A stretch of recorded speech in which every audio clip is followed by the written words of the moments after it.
언제나 필승! 예, 반갑습니다. 필승입니다. 반갑습니다.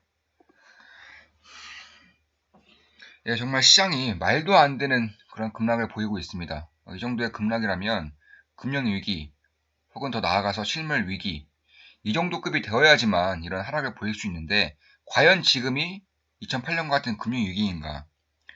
아니면 1997년과 같은 외환위기, 혹은 실물위기인가? 이런 것을 봤을 때에는 저 필승은 좀 어이가 없을 정도로 맞는 건가 싶을 정도로 아니라는 겁니다. 제가 봤을 때에는 지금은 너무나도 좋은 기회예요. 제가 전 영상에서 말씀을 드렸습니다.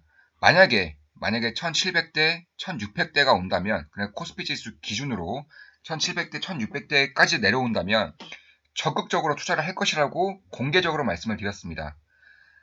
네, 제가 가지고 있는 현금을 아주 적극적으로 투여하느라 굉장히 바빴고, 지금은 어, 이미 수익이 어느 정도 나고 있는 그런 상황입니다.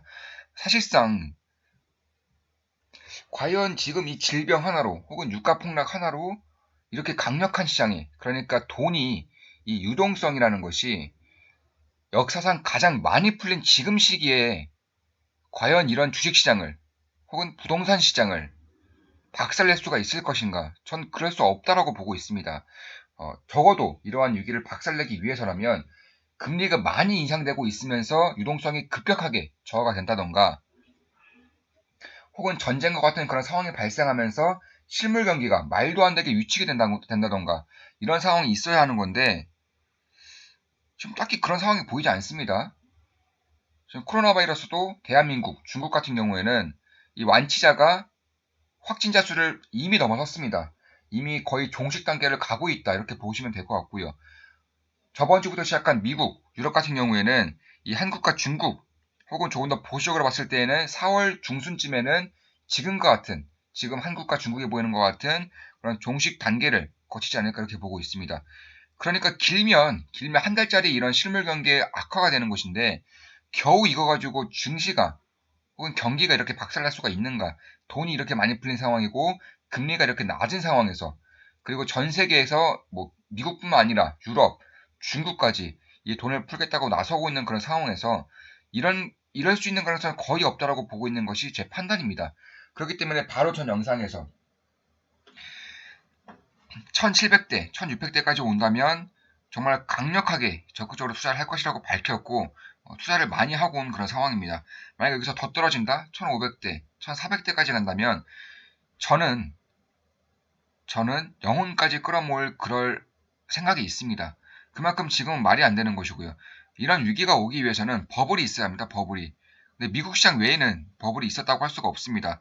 특히나 미국 시장 이런 버블이 일어났던 이유도 결국에는 4차 산업혁명이 있었기에 이렇게 일어나는 것이고요. 이미 4차 산업혁명이 시작도 되고 있지 않은 상황, 그러니까 이제 막 태동하려고 하고 있는 5G 인프라가 아직도 깔리지 않은 상황에서 발생할 수 있는 버블은 한계가 있다는 겁니다.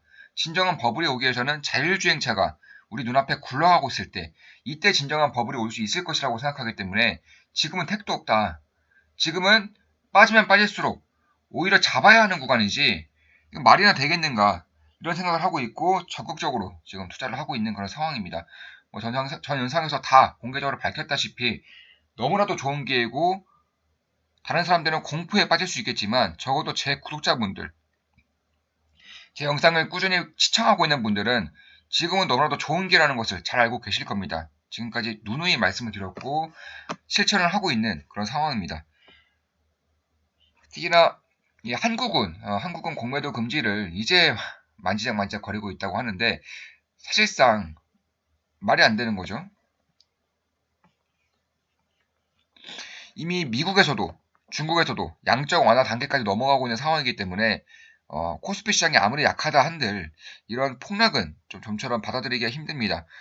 특히나 이 중국 시장 같은 경우는 너무나도 크게 몇백 조 이상, 지금 벌써 260조 이상의 5G 인프라를 건설하겠다고 밝힌 만큼 너무나도 강력할 수밖에 없어요. 따라서 이 중국 쪽에 들어가는 5G 기업들, 5G 네트워크 장비들, 혹은 중국 쪽에 들어가는 소비 관련주들, 조만간 분석 하나 해드릴 텐데, 이 소비 관련주들, 과연 1분기에 소비를 거의 안 하고 있는 그런 상황에서 과연 코로나가 종식되어도 소비를 안 하겠는가? 혹은 전년연도 대비해서 소비를 오히려 더 하지 않겠는가? 이런 생각을 하고 있습니다. 그만큼 소비가 지금 억눌려 있다는 것이고 용수철처럼 튀어나올 경우 어마무시한 그런 폭등세를 일으킬 수 있는 그런 종목들이 하나 둘 보이고 있다. 이렇게 생각하시면 될 것 같습니다. 그러니까 지금 같은 상황은 끝이 있는 악재라는 것을 이제 생각하시면 될 것 같습니다. 뭐 유가든 바이러스든 끝이 있을 수밖에 없어요. 유가도 지금 같은 저유가가 유지가 된다면 모르겠지만 만약에 여기서 20달러대까지 10달러대까지 빠진다? 그럼 사우디, 러시아 다 망합니다. 이런 상황이 있을 수가 없습니다. 특히나 이 러시아의 푸틴 같은 경우는 제5기 집권을 위해서 지금 하나 둘 이제 물밑 작업에 들어가고 있기 때문에 이런 중요한 상황에서 유가를 10달러대까지 20달러 초반대까지 빠뜨린다? 있을 수 없는 일이라고 생각하고 있습니다. 만약 그러한 일이 발생할 경우에는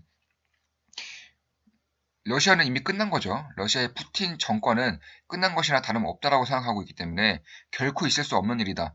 따라서 이러한 악재는 단기 악재로 끝날 가능성이 높은 것이고 결국 지금의 기회는 역사상에 몇 번 없었던 그런 큰 기회로 작용할 가능성이 있다라고 보고 있습니다. 특히 미국에서도 양적 완화를 이제 많이 시작거리고 있는 것인데 만약에 양적 완화까지 넘어간다면 그리고 지금의 유동성 상황에서 더욱더 좋은 유동성 상황이 발생할 수 있는 것이고 그런 유동성 상황에서는 지금과 같은 어이없는 폭락은 있을 수 없다 이렇게 보시면 될 것 같습니다.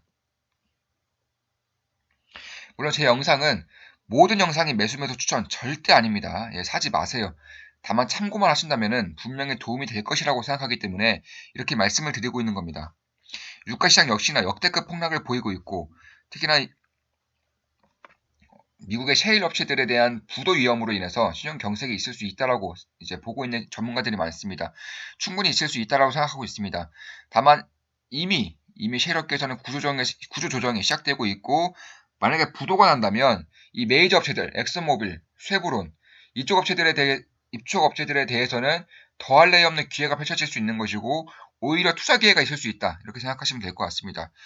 그만큼 지금의 단기적인 악재라고 판단만 된다면 지금은 전혀 두려워할 장세가 아니라는 것이죠.